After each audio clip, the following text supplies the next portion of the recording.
Bonsoir à tous. À la une de l'actualité ce soir, cette réaction du gouvernement de la République pour faire face aux inondations dans les provinces issues de l'ex-Équateur. Eh bien, le ministre des Actions humanitaires, Steve Mbika, est arrivé à Guémena, dans le sud d'Ubangui, pour apporter de l'aide humanitaire du gouvernement central. On fait le point tout de suite dans ce journal. 16 jours d'activisme pour lutter contre les violences sexuelles. En marge de la journée internationale consacrée à l'élimination de la violence faite à l'égard des femmes, la ministre d'État, ministre du Genre, Enfants et Familles a appelé la communauté nationale à s'impliquer dans les efforts communs pour réduire la fréquence des violences faites aux femmes. On en parle également tout à l'heure dans ce journal. Bonsoir à tous et bienvenue aux 20h sur la RTNC. Un quartier général avancé des forces armées de la République démocratique du Congo sera bientôt installé et c'est mardi à Béni, dans le Nord Kivu. Et en même temps, une opération conjointe FARDC-MONUSCO sera lancée pour mettre fin à l'insécurité qui refait surface dans cette partie du pays. Des décisions prises lors du Conseil de sécurité élargi à la MONUSCO, présidé ce lundi par le chef de l'État Félix-Antoine Tshisekedi. Patrick Michel Moukoui. C'est une réunion convoquée d'urgence ce lundi par le président de la République à la suite des récentes attaques sauvages des EDF qui ont causé la mort de 6 personnes dans la ville de Béni au Nord Kivu. Autour du garant de la nation Félix-Antoine Tshisekedi, le vice-premier ministre de l'Intérieur, le ministre de la Défense nationale, le chef d'état-major général de FARDC, les chefs de corps de l'armée et de la police, le numéro 1 du service de renseignement, le conseiller spécial du chef de l'État en matière de sécurité et la représentante du secrétaire général des Nations Unies ont passé en revue la situation sécuritaire dans cette partie du pays après ces attaques.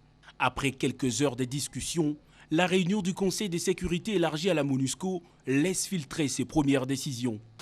Nous installons dès maintenant, dès aujourd'hui, et demain ce sera effectif sur le terrain, l'état-major général avancé, avec le chef d'état-major lui-même, et dans les environs et dans les plus prochaines heures, ce sera fait.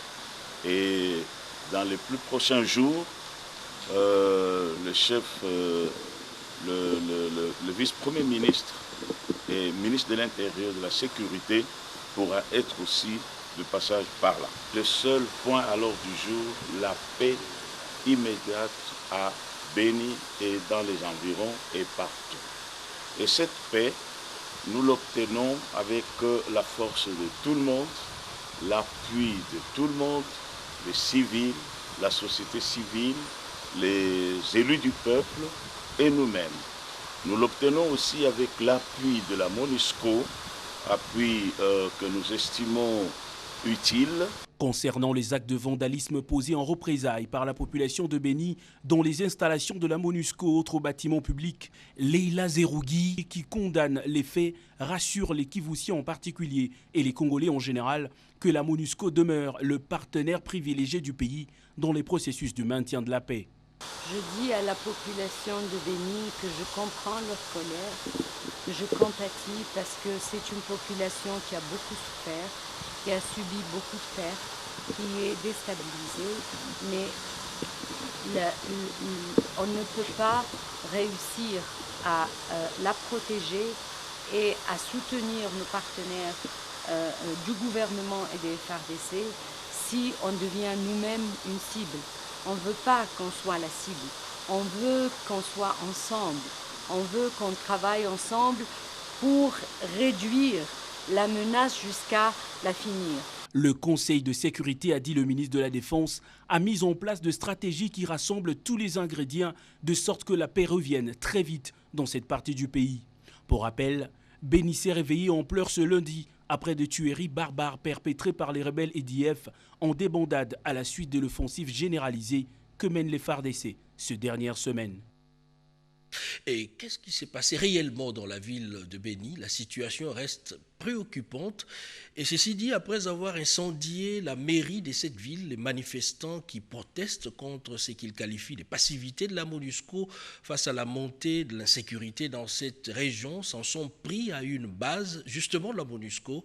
Et ses habitants dénoncent un nouveau massacre des civils attribués aux groupes armés de rebelles ougandais des ADF. Nous allons y revenir avec force de détails dans nos toutes prochaines éditions. C'est une usine textile qui confectionne des tenues pour les forces de l'ordre et de sécurité. Texaco a reçu la visite du ministre de la Défense nationale et ancien combattant Emengo Imukena, qui du reste a apprécié la qualité du service rendu. Félix Zalometi Dandou. Le ministre de la Défense nationale et ancien combattant dans les installations de Texaco dans la commune de Limete. Le professeur Emengo Imukena Loussa Diessé passe ainsi dans la phase accélérée de l'armée sur instruction du commandant suprême. Selon le chef d'outil de défense, l'armée doit contribuer au développement du pays en temps de paix. Allusion faite à l'expérience vécue en Chine il y a 5 ans. C'est ainsi qu'après la visite de cette usine textile et d'imprimerie, cet hôte de marque s'est dit à l'esprit que la RDC peut aussi faire plus que d'autres pays. Pour lui, cette unité de production constitue un motif de fierté et de joie pour la qualité des machines et du personnel. Je suis émerveillé parce que quelque part, lorsque j'ai visité la quantité, la qualité des machines, la quantité du projet, la qualité du personnel, je me suis dit, est-ce que je ne suis pas encore une fois retourné en Chine? Cette usine a une capacité installée de 800 machines industrielles de couture pour une production de 1000 tenues par jour, selon la directrice générale, Mme Tina Fortunata Kiaparon. C'est un travail de grande envergure, dira-t-elle, qu'abat cette unité de production dans sa spécialité des tenues de gala, de travail et de représentants. Le défi est aujourd'hui d'accroître cette chaîne de valeur à un effectif de 900 personnes. Avoir la capacité, la confection, c'est la dernière étape d'un projet bien plus grand, que c'est la cultivation du coton, le tissage et la confection. Donc, les défis de l'usine, c'est de compléter notre chaîne de valeur, afin qu'on puisse consommer congolais du début à la fin. La note d'émission de la délégation du ministre de la Défense et anciens combattants est qu'il y a une Chine et une Europe dans la commune de Limete, dont il faut désormais compter pour la confection des tenues haute gamme.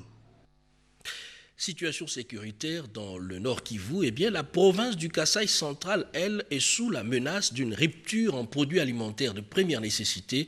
À la base, l'effondrement du pont Loueta sur l'axe routier Kalambambouji. Les élus de ces coins du pays en ont fait part au Premier ministre Sylvestre Ilunga Ilunkamba. Françoise Belabouaki.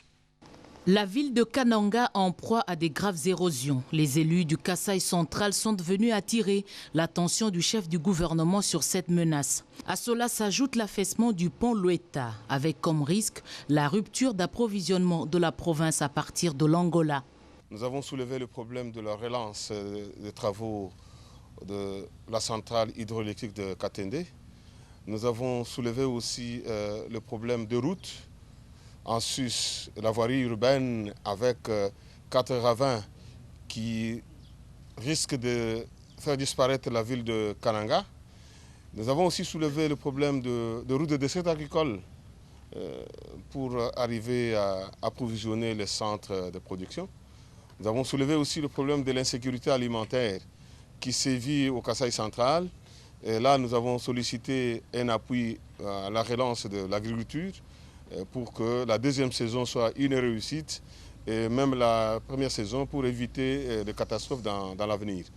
Nous avons aussi soulevé le problème de la route Kananga-Kalambambouji avec le pont Loueta qui s'est affaissé, ce qui fait que cette semaine risque d'être une semaine noire pour les habitants du Kasaï central étant donné qu'ils étaient approvisionnés par cette route des produits qui viennent de l'Angola. Nous avons aussi soulevé les problèmes d'adduction d'eau pour éviter les maladies d'origine hydrique de la part de nos populations. Nous avons aussi soulevé les autres aspects en termes de route Kananga-Munkamba, Kananga-Kalwebo, Kananga-Luisa, Kananga-Demba, jusqu'à Ilebo aussi. Le Premier ministre il a décidé déjà dans les jours à venir de diligenter une équipe sur terrain. Les quelques cas d'insécurité ont aussi été rapportés au Premier ministre Ilunga Ilunkamba, tels que les vols des bandits à main armée. Une aide substantielle pour les victimes des inondations dans le nord du pays, précisément dans les provinces issues de l'ex-Équateur. Le ministre des Actions humanitaires, Steve Mika, est arrivé à Guémena et dans l'entretemps, l'on continue à compter des victimes suite à une pluviométrie moins clémente. Edith Chala. Toute la région de l'Équateur connaît des inondations désastreuses. Dans les territoires de Mbandaka, Makanza et Bolomba, Bassankousou, Bomongo et Lukolela, la mission dépêchée par le gouverneur intérimaire, Jean-Guili Mouamoulanda, n'a eu que les yeux pour regarder l'étendue de la catastrophe. Plus d'un demi-million de personnes sont déplacées par cette furie des eaux. Des dégâts matériels sont importants et on note en plus un cas d'une fièvre hémorragique dont l'échantillon a été envoyé à l'Institut national de recherche biologique, INRB, pour examen. Ces inondations vraiment malvenues ont commencé par les provinces du Nord et Sud Ubangui et le gouvernement de la République est en train de venir en aide aux populations sinistrées de ces deux provinces. Le ministre des Actions humanitaires et Solidarité nationale, Steve Mbikai, est arrivé dans la région par Gemena au Sud Ubangui avec une cargaison d'assistance. Nous avons des réunions avec les humanitaires, ils ont fait leur part des choses et nous, le gouvernement, vient d'abord pour donner la première aide. On aurait pu attendre que tous les vies viennent par bateau. Et on s'est dit que comme c'est urgent, quand vous voyez derrière moi, il y a un cargo qui est arrivé, d'autres vont arriver pour amener le nécessaire pour soulager tant la souffrance de compatriotes de Sud-Ubangui, Nord-Ubangui, mais aussi celle de la Mongala. Donc je suis ici pour représenter le gouvernement, le Premier ministre et le chef de l'État. Steve Mbikai se rendra ensuite dans d'autres localités dévastées par ces eaux d'une rare abondance. En République démocratique du Congo, le message est tout à fait particulier au regard de la fréquence enregistrée des cas de violences faites à la femme. La ministre d'État, ministre du Genre, Enfants et Famille, Béatrice Lomea, a lancé ce lundi la campagne des 16 jours d'activisme contre, justement, les violences à l'égard des femmes. Images et commentaires. Écharpe orange nouée au cou, tout un message, un monde de paix à rétablir à partir des luttes contre les violences faites à la femme. Tout cela pour annoncer, au même titre que les autres nations du monde, la campagne internationale dénommée 16 jours d'activisme contre les violences faites à la femme. Ce 25 novembre, date consacrée également à la journée internationale pour l'élimination de la violence à l'égard des femmes. La ministre d'État, ministre du Genre, Enfants et Famille, Béatrice Lomea, qui a lancé officiellement ces activités qui vont du 25 novembre au 10 décembre, a circonscrit les contextes en faisant mention des thèmes retenus pour cette année, et ce avant de se soumettre au jeu de questions et réponses devant la presse avec les partenaires à cette activité dont l'ONU Femmes et One+One et tant d'autres. Le thème national s'intitule « La jeunesse congolaise, dressez-vous contre la discrimination et les viols ». Pour rappel, cette campagne a été créée par des activistes à l'occasion du premier Institut international pour le leadership des femmes en 1991. Et tous les ans, dans le cadre de la campagne du secrétaire général des Nations Unies, tous unis pour mettre fin à la violence à l'égard des femmes, un appel à l'action mondiale est lancé afin de faire mieux connaître cette question dans le monde et créer des opportunités de discussion sur les problèmes et les solutions. Des actions menées sur le terrain auprès des catégories cibles telles que les leaders religieux ont permis de faire avancer la lutte contre les violences faites à la femme. La patronne du genre en a également fait mention. C'est un exercice qui pourra à terme contribuer à l'élaboration des politiques publiques cohérentes, le recensement général de la population et de l'habitat. Eh bien, Madame le vice-premier ministre, ministre du Plan, Élisée Minembwe, a présidé les travaux de l'atelier préparatoire sur la réalisation du deuxième recensement général. Peggy Mukunda nous en dit un peu plus. Faire un état de lieu de la mise en œuvre du deuxième recensement général de la population et de l'habitat et tirer les leçons de l'opération précédente, puis accélérer la réalisation des travaux de terrain, à savoir la cartographie censitaire et le dénombrement de la population. Tel est l'objectif de l'atelier de réflexion organisé ce lundi 25 novembre 2019 au ministère du Plan. Autour d'une même table, la vice-première ministre, ministre du Plan, Élisée Minembwe, son vice Freddy Kita. Les partenaires au développement, notamment la BAD, la Banque mondiale et le Fonds des Nations Unies pour la population, ont évalué la situation et ont réfléchi sur comment mettre à la disposition des Congolais des stratégies fiables pour une bonne planification et envisager le développement de la RDC. À travers cette opération, le gouvernement congolais et les partenaires restent déterminés à aller de l'avant en cherchant des pistes et solutions pour la réalisation de ces recensements. À l'issue de cette journée de réflexion, des recommandations sur la nouvelle stratégie ont été formulées. Aussi, les indications sur le financement des prochaines étapes ont été données. La revue conjointe de la stratégie sectorielle de l'éducation et de la formation, on en parle également dans ce journal. Les partenaires techniques et financiers du gouvernement se sont retrouvés pour réfléchir sur ces sujets. Anastasie Doumbou et Jean-Pierre Chibango. 3 ans après son lancement, ces experts du secteur de l'éducation et de la formation sont appelés à évaluer les progrès réalisés dans la mise en œuvre de la stratégie sectorielle et identifier les faiblesses enregistrées et des réformes pour une amélioration des qualités de l'enseignement d'apprentissage. Le ministre d'État de l'enseignement primaire, secondaire et technique, Willy Bakonga, qui a donné les coups d'envoi de ces travaux de la revue conjointe de la stratégie sectorielle de l'éducation et de la formation, appelle les participants à des recommandations claires. Une stratégie unique sur l'ensemble du secteur permet en effet d'apporter de la cohésion dans la planification des réformes éducatives. Nous attendons de ces assises des recommandations claires, une priorisation des réformes à mener afin de planifier d'abord les actions ayant un grand impact sur le système. Nous attendons également de chacun de vous un engagement plus ambitieux, étant donné que la reconstruction et le développement de notre système passent par des paris difficiles. Ces travaux qui ont connu la participation des partenaires techniques et financiers de pays africains ont été élaborés par le secrétariat permanent d'appui et de coordination. L'université de Kolwezi, nous sommes dans le Lualaba au standing international. Des auditoires de type moderne ont été construits sur place. Eh bien, les ministres de l'enseignement supérieur et universitaire, Thomas Loakalo Senjola, a procédé à l'inauguration de ces bijoux. Suivez. Loakalo Senjola, ministre de l'enseignement supérieur et universitaire, est arrivé à Kolwezi ce samedi 23 novembre. Objectif, inaugurer les nouveaux auditoires construits à l'ISTEM et à l'université de Kolwezi sous financement propre du gouvernement provincial. Le ministre a d'abord visité l'auditoire construit à l'ISTA Kolwezi, dont les travaux prennent fin incessamment. À l'Institut supérieur des techniques médicales ISTEM, c'étaient des centaines d'étudiants en liesse qui scandaient des chants d'attachement à la vision de Richard Mouyège, qu'eux-mêmes appellent affectueusement Papa Solution.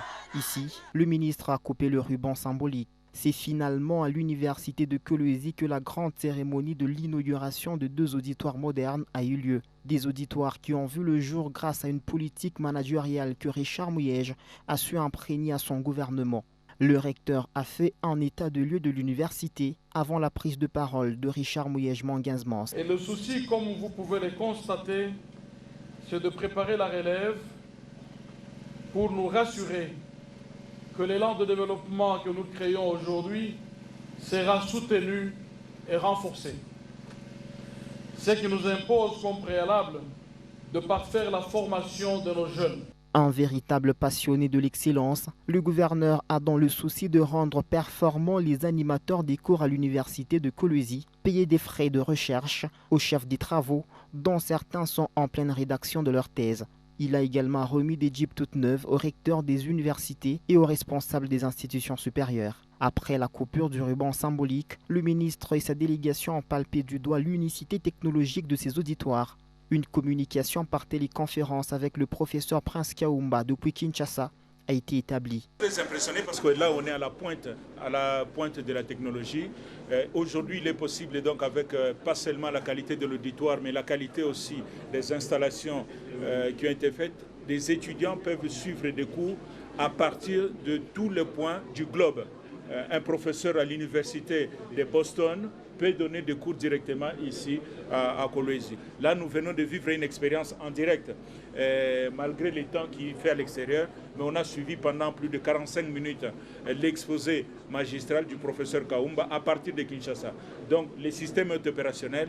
J'espère maintenant que le manque de professeurs qui gangrène un peu le fonctionnement des universités ainsi supérieures de Kolwezi va être compensé par cette nouvelle technologie. C'est grâce à la taxe perçue et à la bonne gestion de l'artisanat minier au site de Cedem à Kassulo que ces édifices ont été construits.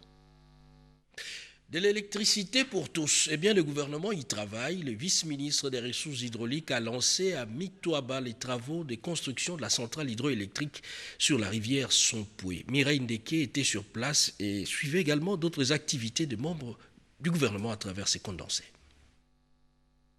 Un apport technologique de grande taille dans le domaine de l'énergie avec les barrages Inga 3. Ces projets étaient au cœur d'une séance de travail entre la ministre d'État, ministre des Affaires étrangères, Marine Toumba Nzenza, avec une délégation des investisseurs japonais regroupés au sein de l'Association japonaise pour l'économie et le développement de l'Afrique, AFRECO, conduite par son président Tetsuro Yano. Les questions de renforcement des relations de coopération entre Kinshasa et Tokyo, les changements de l'empereur du Japon, les nouveaux gouvernements en République démocratique du Congo ainsi que la participation du président Félix Tshisekedi et de la ministre des Affaires étrangères Marine Toumba Nzenza à la 7e conférence des TICAD à Yokohama ainsi que l'intronisation du nouvel empereur ont été également évoquées. Tetsuro Yano a également échangé avec le ministre d'État, ministre des Ressources hydrauliques Eustache Mouanzi sur l'élaboration d'un nouveau plan pour la réhabilitation du barrage Inga 2. La récente visite du chef de l'État Félix Antoine Tshisekedi au Japon, comme signalé si haut, a offert plusieurs opportunités à la République démocratique du Congo, notamment dans les secteurs de l'énergie. Il n'y a pas de développement sans énergie, estime le ministre d'État Eustache Mouanzi. Le Congo, pays potentiellement riche en ressources hydrauliques, a besoin de l'accompagnement du Japon pour transformer ses potentiels, surtout avec les énergies vertes renouvelables. Eustache Mouanzi a salué cette visite qui tombe à point nommé car l'énergie étant le poumon d'un pays joue un rôle important pour booster son développement. Il y a lieu de rappeler que ce renouvellement d'engagement du Japon avec la coopération japonaise JICA est dans sa phase 2 et sera concentré sur les groupes 24 du barrage Inga 2. L'exploitation offshore et onshore dans le Congo central, il faut des infrastructures adaptées. Le ministre d'État, ministre des hydrocarbures, Rubens Mikindo, a visité justement ces infrastructures de l'entreprise Perenco. Jojondi Bukaboulou. À son arrivée dans le territoire des Mwanda, dans la province du Congo central, le ministre d'État, ministre des hydrocarbures, Rubens Mikindo, qu'accompagnait le vice-ministre Moussa Mondo, ont été reçus par le ministre provincial de la Justice représentant le gouverneur par intérim. Les militants, le ministre d'État des hydrocarbures et toute sa délégation se sont rendus à bord du bateau Kalamou. C'est un tanker de stockage de l'ensemble de la production onshore et offshore qui a une capacité maximale de stockage de 1 million de barils. Il est localisé sur les eaux congolaises de l'océan Atlantique à plus de 25 km de la côte de Mwanda. Au rig de forage onshore Balor 25 de la société pétrolière Perenco RDC, où le ministre d'État des hydrocarbures a reçu des explications claires et précises de performance des forages en profondeur et les capacités de mobilité et des déploiements rapides des structures précédentes. Forme offshore, Motoba Flow Station constitue un hub électrique et a également été visité. Les fololos sont des jack-up, barges équipées d'une grue et qui permettent de procéder à des opérations de maintenance, des conversions de puits et d'installation des pompes électriques au fond des puits. À Kingazi, la zone de gestion et de valorisation de déchets a aussi été visitée par le ministre d'État, ministre des hydrocarbures. Déchets transformés en un nouveau produit ou en énergie. L'usine de transformation des produits agricoles financée par Perenco OREP en partenariat avec les diocèses de Boma a également reçu la visite du ministre des hydrocarbures. Je le disais tout à l'heure, de l'électricité pour tous, eh bien, c'est l'objectif qui s'est assigné le gouvernement de la République et le gouvernement y travaille déjà. Le vice-ministre des Ressources hydrauliques a lancé à Mitwaba les travaux de construction de la centrale hydroélectrique sur la rivière Sompoué. Mireille Ndeke. Nous sommes à Mitwaba. Ce territoire autrefois angle du triangle de la mort va devenir une œuvre de paix et de développement grâce à la construction d'une centrale hydroélectrique sur la rivière Sompoué, à près de 200 km de la ville de Likasi. Dépêché sur place par le Premier ministre Sylvestre Ilunga Ilunkamba, le vice-ministre des Ressources hydrauliques et électricité Papi Punguluamba, accompagné du gouverneur de province Jacques Kiaboula, a procédé à la cérémonie du lancement de travaux. C'était en présence du conseiller du chef de l'État en matière énergétique, des autorités locales et autres forces vives de la province. Eric Monga, ce compatriote congolais opérateur économique bien connu dans le Haut-Katanga, gagne le marché avec son entreprise Kimpaya Investment pour la construction de cette centrale en partenariat avec l'entreprise chinoise Power China. Eric Monga tient à relever le défi avec ce projet qui prend en compte les impacts sociaux et environnementaux et qui aboutira dans 3 ans à cette centrale hydroélectrique avec une capacité de 150 MW. Un ouf de soulagement pour les industries et la population qui seront alimentées en électricité. Ceci prouve à suffisance la détermination du gouvernement de la République d'assurer une desserte totale en électricité en atteignant même le coin difficile d'accès. Mitwaba est une preuve. Le vice-ministre des Ressources hydrauliques, Papi Punguluamba, rassure les investisseurs de l'accompagnement du gouvernement de la République.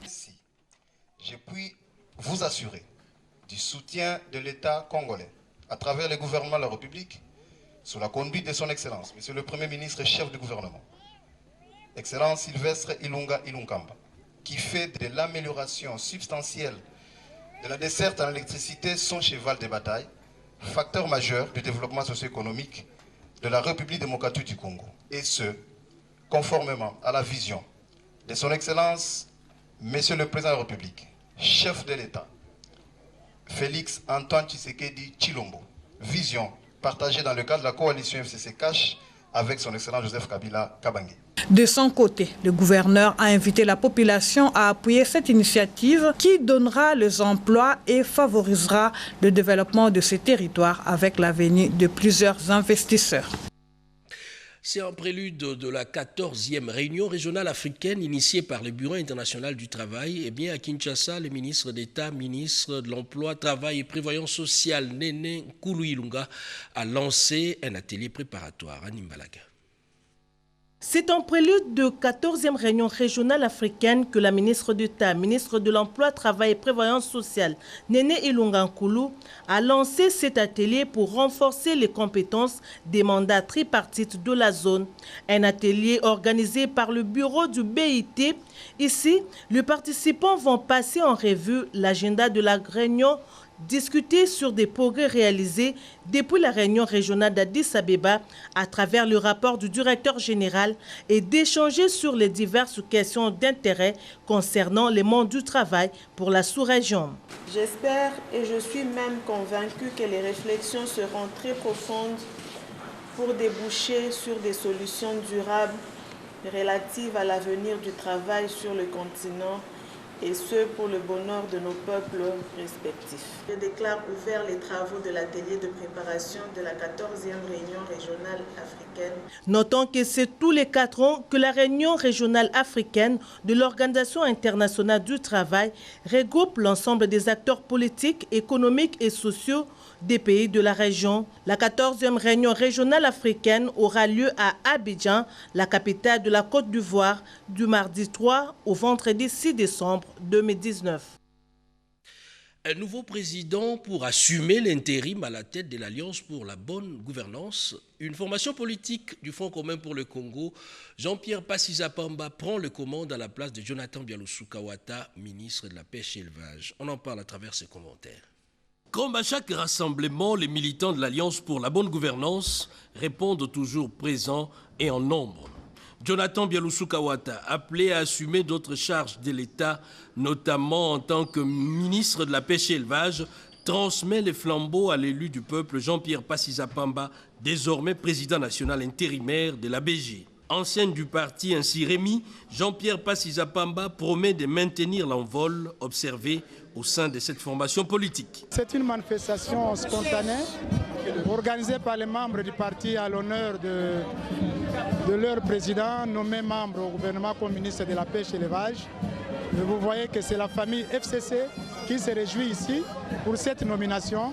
Et nous sommes très contents et surtout réconfortés par la présence de notre cordon du FCC qui représente notre autorité morale. Kabila, c'est un homme de parole. Il nous a dit que nous allons travailler en coalition. Et nous, ses fils, ses frères, nous, ses lieutenants, nous sommes en train de respecter cette coalition. Et nous devons prôner que la coalition aille de l'avant pour l'intérêt de la République. Jonathan Bialoussouka-Ouattara en a profité pour de nouveau réitérer l'attachement de son parti aux acquis de l'alternance politique porté par la coalition FCC Cash. Pour l'assistance venue nombreux, le message est celui de continuer le combat pour gagner plus de l'espace dans un environnement politique difficile.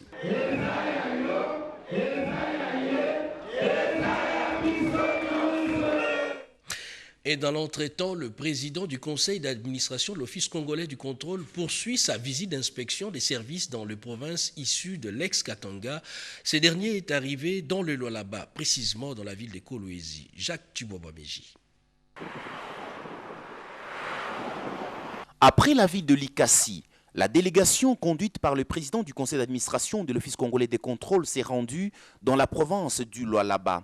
L'honorable Placide Tshisumpa Katumba a commencé par visiter le laboratoire d'essais physico-chimiques de Tenke-Fungurume. Ces bâtiments nouvellement construits et équipés n'attendent que son inauguration.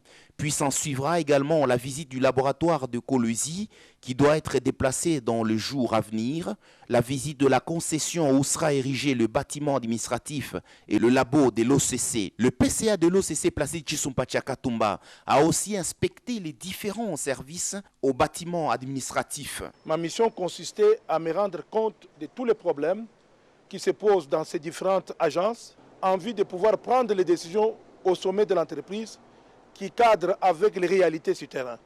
Vous savez que le conseil d'administration, c'est un organe de décision, d'orientation et l'autorité budgétaire de l'Office. Et dans quelques semaines, nous allons procéder au vote du budget 2020.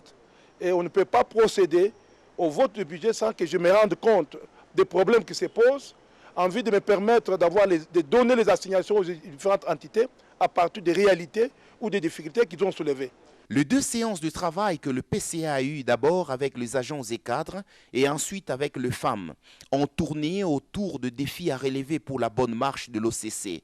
C'est dans une collaboration parfaite et étroite que le conseil d'administration et la direction générale de l'OCC travaillent, a souligné le PCA de l'OCC Placide Tshisumpa Katumba. Le directeur général de l'Office de gestion du fret multimodal, OGFREM, a bouclé son itinérance dans la partie est du pays par la province du Maniema. Sur place, Patient Saïba Tamboué a promis d'accompagner les opérateurs économiques de ce coin du pays dans le renforcement des capacités en matière de gestion logistique. Edi Tchala.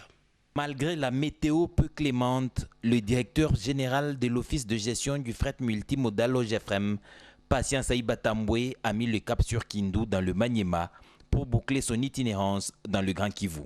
Comme dans son rituel, il est allé signaler sa présence et présenter l'objectif de sa mission au chef de terre, le gouverneur du Maniema, Ogu Moussafiri. Avec un agenda serré, les journées du directeur général de l'OGFREM sont restées pleines. Celle-ci n'a pas fait exception.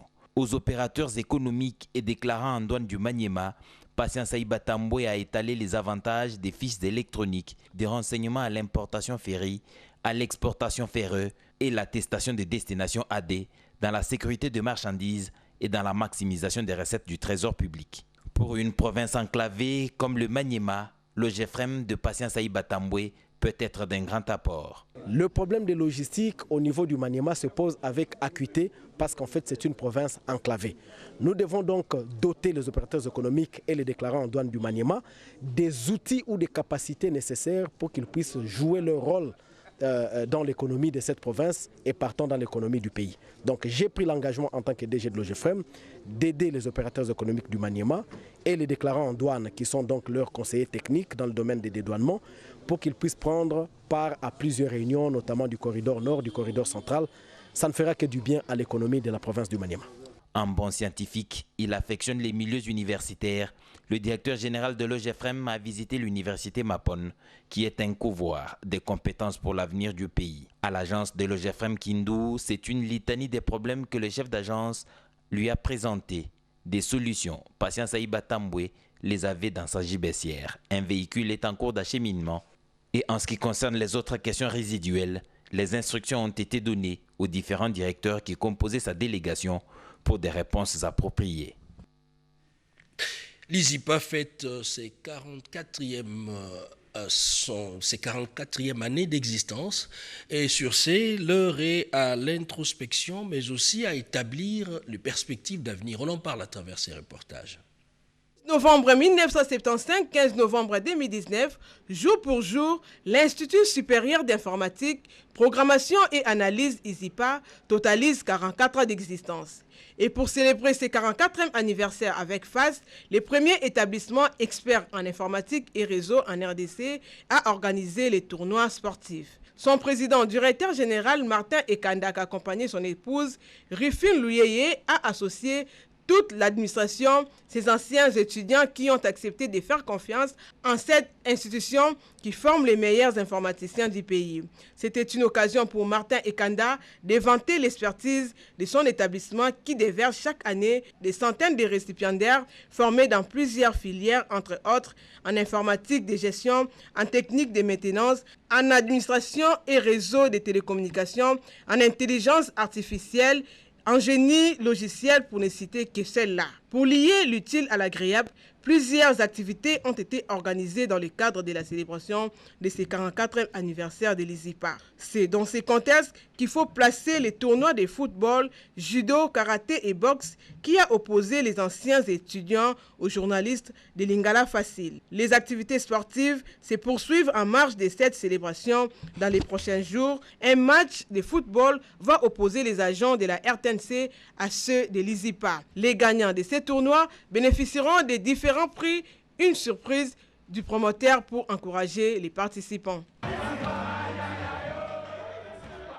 Et avant de boucler complètement ce journal, le 20h de ce soir, c'est communiqué nécrologique. Les familles Baouma Prosper, Mayo Luanda Karuchi, honorable Baunga Kachuki Joseph, Wikler Ngwanda, Moufni Karuchi Marcel, Mouraïri et Mouinda ont la profonde douleur d'annoncer aux ressortissants de Goma Kassongo dans les Kindu à mise et connaissance les décès de leur belle-fille, épouse, petite sœur, cousine et fille, Madame Neema Mouinda Marie-Grace, épouse de Marcel Moufouni, collaborateur du ministre d'État, ministre de la Communication et Médias, mort survenue le dimanche 17 novembre 2019 à l'hôpital de Kintambo des suites d'une maladie.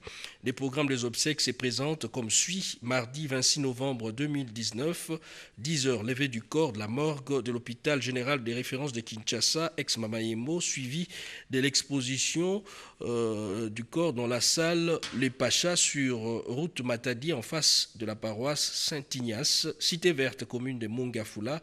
Mercredi 27 novembre 2019, 13h, enterrement au cimetière des Mingadi. Ces communiqués tient lieu de faire part. Et voilà, c'est la fin de 20h de ce lundi. Madame, Monsieur, merci de l'avoir suivi. Joël Makela revient tout à l'heure à 22h pour la suite de l'actualité.